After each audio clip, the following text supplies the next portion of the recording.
नमस्कार किसान भाइयों, बहनों एवं दर्शकों, पूसा समाचार के इस अंक में मैं डॉक्टर प्रवीण उपाध्याय एवं मैं डॉक्टर सुभाश्री साहू पूसा संस्थान की ओर से सभी दर्शकों का हार्दिक स्वागत करते हैं। आज हम दर्शकों को लौकी उत्पादन एवं पौष्टिक अनाज किनवा की तकनीकी जानकारी देंगे।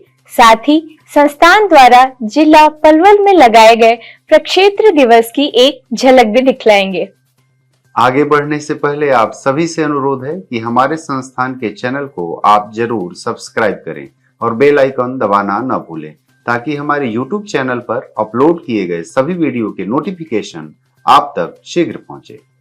हमारे लिए बहुत ही हर्षोल्लास का विषय है कि देश के विभिन्न हिस्सों से आप लगातार खेती किसानी से जुड़ी अपनी समस्याएं हमारे व्हाट्सएप नंबर 9560297502 पर भेज रहे हैं, जिसका समाधान हम पूसा व्हाट्सएप सलाह सेगमेंट में आपसे साझा करेंगे।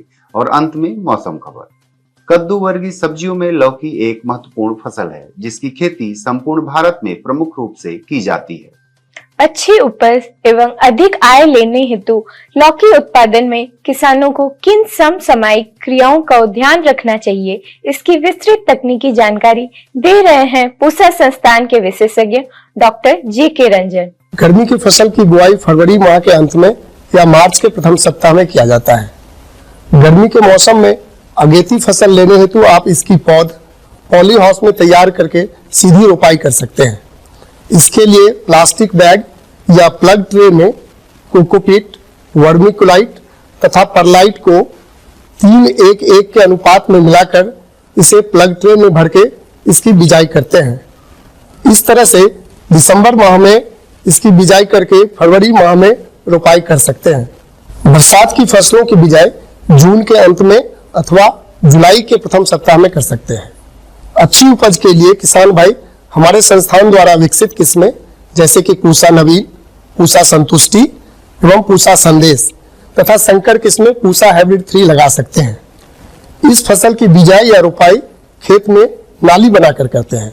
जहां तक संभव हो नाली उत्तर से दक्षिण दिशा में बनाए तथा पौध या बीज की रोपाई नाली के पूरब में करें। गर्मियों में नाली से नाली की दूरी 3 मीटर तथा बरसात में 4 मीटर रखें। पौध से पौध की दूरी हमेशा 90 सेंटीमीटर तक ही रखें।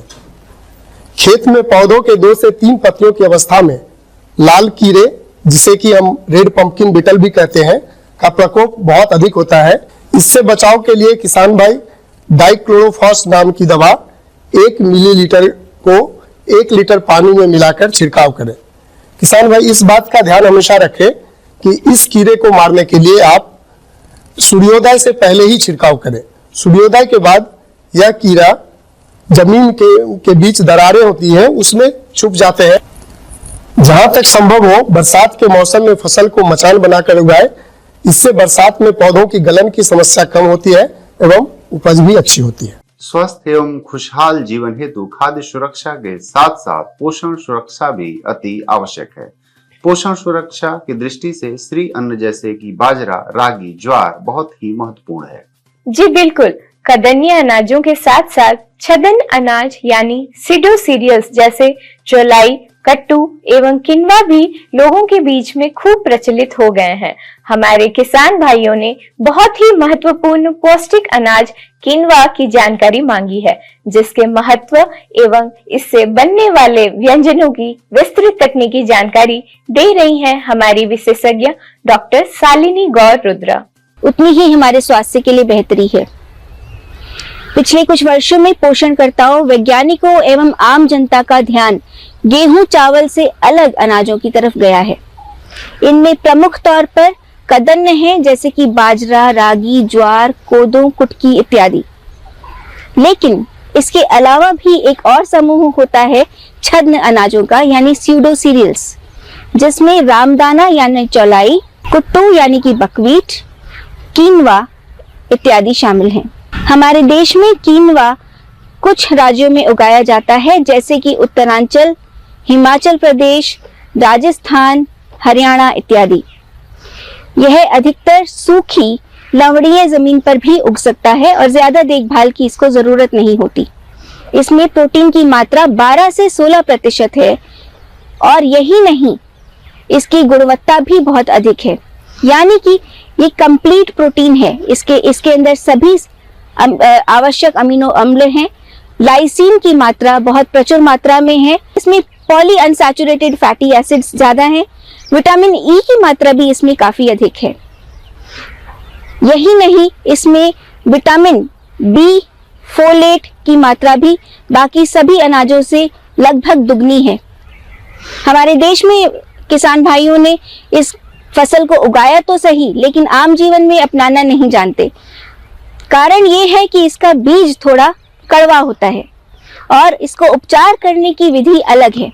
इसके अंदर सैपोनिन होते हैं, यानी कुछ कड़वे तत्व हैं जो पानी में घुल जाते हैं।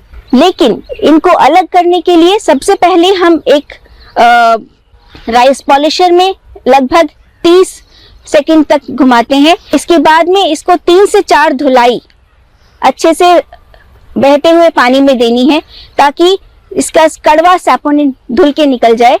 अच्छी तरह से धोने के बाद पानी को निथार लें और जो दाने आए हैं इनको ड्रायर में डालकर सुखा लें। ड्रायर में डालने के बाद ये दाने बिल्कुल खाने के लिए तैयार हैं। इसका कोई भी अलग से स्वाद नहीं है, कोई भी कड़वाहट इसमें नहीं रह जाती।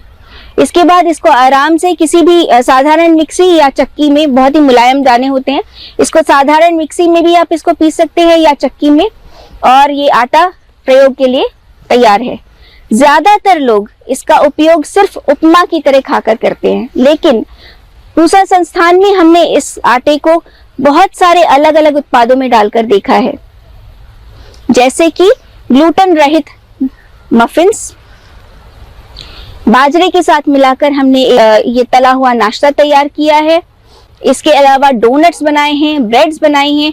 आइए देखते हैं ग्लूटेन रहित पास्ता कैसे बनाएं। ग्लूटेन रहित पास्ता के लिए हम चावल का आटा लेंगे, कीनवा लेंगे, हमारे पास पानी है, थोड़ा सा तेल और बाइंडर की तरह कार्बोक्सी मिथाइल सेल्यूलोज यानी कि CMC, जो कि आम दुकानों पर भी उपलब्ध है। इनको उचित मात्रा में हम मिलाकर पास्ता मेकिंग मशीन में डालेंगे और फिर मनचाहा आकार देने के लिए किसी डाई से निकाल लेंगे। तो इस तरीके से ये डाई से निकलते हुए पास्ता आपको दिख गए हैं। पास्ता को डाई से निकालने के बाद इसको ओवन में ले जाकर सुखाया जाता है। ओवन में जब हम रखते हैं तो ये ध्यान रखना होता है कि नमी का स्तर अधिक हो।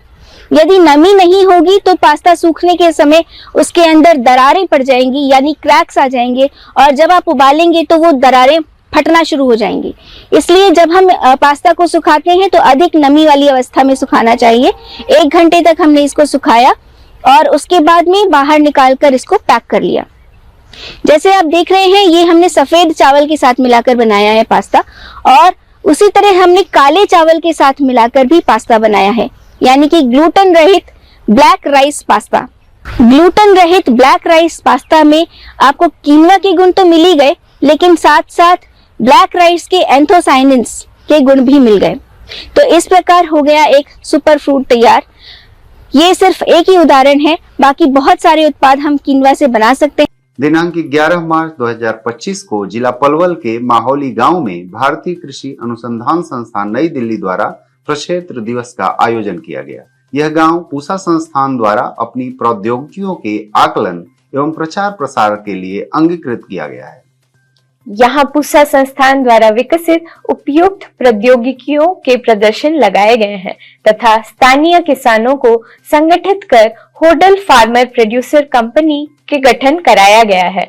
प्रक्षेत्र दिवस के अवसर पर पूसा संस्थान के वैज्ञानिक, जिला पलवल के कृषि एवं बागवानी अधिकारी, नाबार्ड के अधिकारी एवं 100 से अधिक किसानों ने भाग लिया। आइए देखते हैं इसकी एक झलक।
समाचार में अब समय है पूसा व्हाट्सएप सलाह सेगमेंट का, जिसमें हम आपकी खेती किसानी से जुड़े प्रश्नों का समाधान बताएंगे।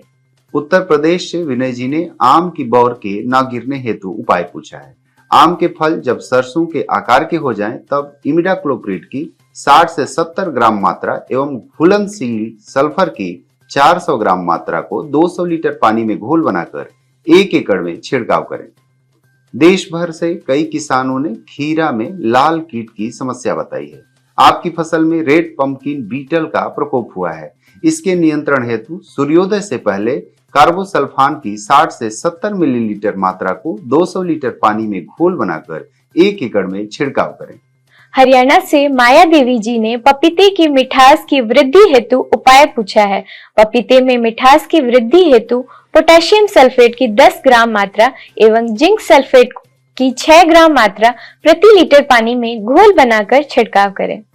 रोहतक हरियाणा से सोनू गेल जी ने गोभी के पत्तों में छेद होने की समस्या बताई है।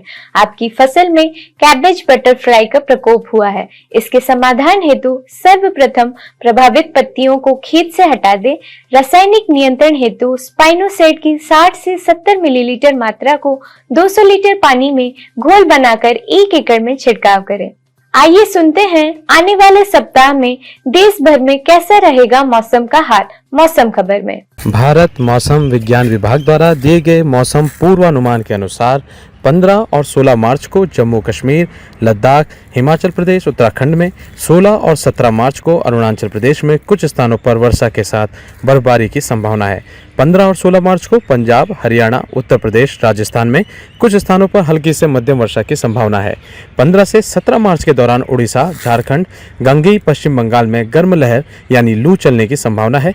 20 से 22 मार्च के दौरान पश्चिमी हिमालय क्षेत्र, पूर्वोत्तर भारत, पूर्व भारत, मध्य भारत के आसपास और दक्षिण प्रायद्वीपीय भारत में कुछ स्थानों पर छिटपुट वर्षा की संभावना है। प्रिय किसान भाइयों, बहनों एवं दर्शकों, आशा करते हैं पूसा समाचार का यह अंक भी आपकी खेती किसानी से जुड़ी समस्याओं के समाधान में जरूर सहायक होगा।